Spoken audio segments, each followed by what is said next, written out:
আসলে মহিষ তো মহিষের মতোই দেখতে। এখানে সবাই আসলে কম্পেয়ার করতেছে ওর গায়ের রংটার কারণে আর হচ্ছে চুলের কারণে, এই জন্যই আর কি কম্পেয়ার করা, এছাড়া আর কোনো না। মহিষ তো মহিষ, মানুষ তো মানুষই না। এটা আসলে আমরা যদি ইসলামিক শরীয়তে দেখি, এটা আসলে ঠিক না, কারণ এটা আমরা আল্লাহর নামে যেহেতু কুরবানি দিচ্ছি, এটার জন্য আমরা এটা কারো কোনো মানুষের নাম রাখা উচিত না, কারণ প্রাণী এটাকে বলছে যে তোমরা হচ্ছে গিয়ে হচ্ছে আদর করে পালো করো, আল্লাহর নামে কুরবানি করো। এটা আসলে নামটা রাখা ঠিক না, যে ভাইরাল হওয়ার জন্য যে নাম রাখে মানুষ, মেসি, নেইমার, রোনালদো, আরো কত নাম রেখেছে, এটা আসলে ঠিক না ইসলামিক অনুযায়ী, শরীয়ত অনুযায়ী।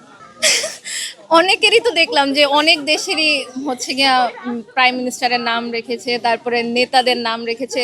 এটা আসলে ভাইরাল হওয়ার জন্য, টোটালি ভাইরাল হওয়ার জন্য রাখা। আমি আসছি মিরপুর 1 নম্বর থেকে। আমি মূলত চিড়িয়াখানা আসছি, ডোনাল্ড ট্রাম্পকে দেখার জন্য আসছি মূলত।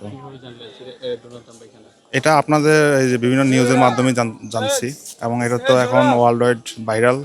ইভেন ডোনাল্ড ট্রাম্প নিজেও মনে হয় এটা নিয়ে ফান হিসাবে নিচ্ছে এটাকে, এই জন্য আর কি।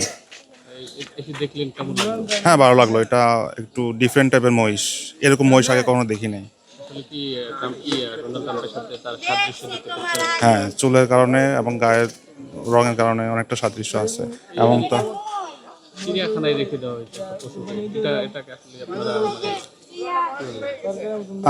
মহিষ আসলে চিড়িয়াখানার রাখার মতো পরিবেশ আছে কিনা সেটা আমি আসলে বলতে পারবো না। তবে আমার মনে হয় এটা আসলে ওকে ওর মতো থাকতে দেওয়া উচিত।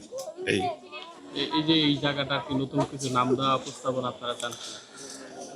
হ্যাঁ, অনেকে দুষ্টামি করে বলতেছে এই খাঁচাটার নাম দেওয়া হোক হোয়াইট হাউস। জাতীয় চিড়িয়াখানাতে আসছে এই যে ডোনাল্ড ট্রাম্প সাদা মহিষ দেখার জন্য।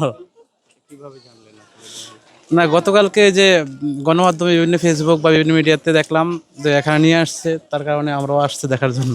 হ্যাঁ, মোটামুটি ভালো লাগছে যে আসলে বিরল প্রজাতির একটা মহিষ, চুল প্লাস অন্যান্য দৃষ্টিভঙ্গি আসলে একটা দেখার মতো। এটা মাননীয় মৎস্য প্রাণী সম্পদ প্রতিমন্ত্রী ওনার নির্দেশে, যেহেতু এটা একটা বিরল জাত, তো বিরল জাত বা বিশেষ জাত, এই জাত যদি প্রাণী সম্পদের হয় তাহলে চিড়িয়াখানা একটা প্রতিষ্ঠান যে সে জাতকে সংরক্ষণ করবে, এটাই নিয়ম।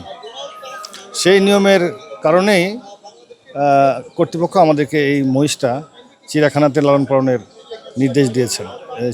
সেই পরে তো আমরা এখানে তার জন্য আলাদা বাসস্থান, আলাদা পরিচর্যাকারী সহ আমরা নিয়োগ দিয়েছি এবং সেভাবে এটা লালন পালন করা হচ্ছে।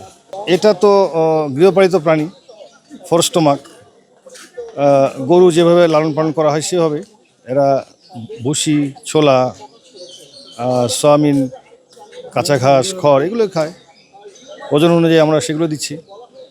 আর বিশেষ পরিচর্যার মধ্যে এটাকে একটু ঠান্ডা জায়গাতে রাখতে হয়, মাঝে মাঝে গোসল করে দিতে হয়, তাপমাত্রা যাতে খুব বেশি না বাড়ে সেটার ব্যবস্থা নিতে হয়। আর যেহেতু অ্যালবিনো, সেহেতু একটু বেশি আদুরে প্রাণী আর কি, আদর প্রিয়। এই জন্য সবসময় সেখানে কোনো না কোনো পরিচর্যাকারীকে রাখতে হয়। এটা তো অবশ্যই বলতে হয় যে, শুধু তাই না, আমার কাছে তো অনেক ফোনও আসতেছে যে আসলে কী অবস্থায় আছে। হ্যাঁ, আগামীকাল যেহেতু ঈদের পর দিন, আমার মনে হয় যে আরও বেশি ভিড় হবে। আর দর্শক তো সবসময় দেখি যে এর সামনেই, এই খাঁচার সামনে বেশি ভিড় করতেছে। হ্যাঁ, এটা একটা ভাইরাল আর কি।